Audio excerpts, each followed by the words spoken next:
अस्सलामु अलैकुम वरहमतुल्लाहि वबरकातुह। नाज़रीन, उम्मीद है कि आप सब लोग खैर व आफ़ियत से होंगे।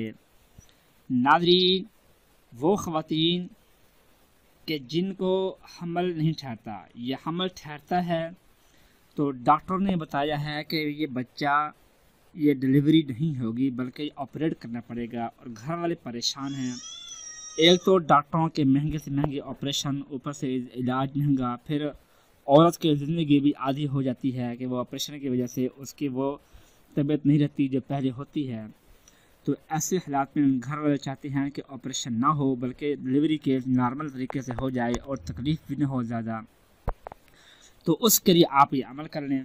अल्लाह पाक के 3 नाम हैं, अल-बासितु या अल-फत्ताहु और अल-करीमु। इनको पढ़ना है आपने, या बासितु या फत्ताहु या करीमु, या बासितु या फत्ताहु या करीमु, या बासितु या फत्ताहु या करीमु। ये अल्लाह पाक के 3 नाम हैं।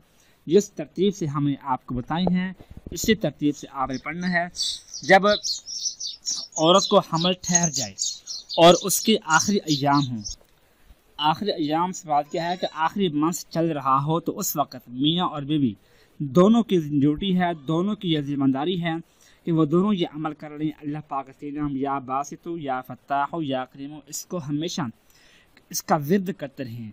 अगर पहले से शुरू करते हैं तो और अच्छी बात है, नहीं तो आखिरी जो मंथ होगा इसमें जितना हो सके पूरा दिन, पूरी रात, जितना 100 मरतबा, 1000 मरतबा, 50 मरतबा या 10 मरतबा, कम से कम 10 मरतबा तो एक दिन में इसको पढ़ लिया करें। ये तस्वर करते हुए कि या अल्लाह हमें हर किस्म के तकलीफ से बचा दे और नॉर्मल डिलीवरी हो जाए।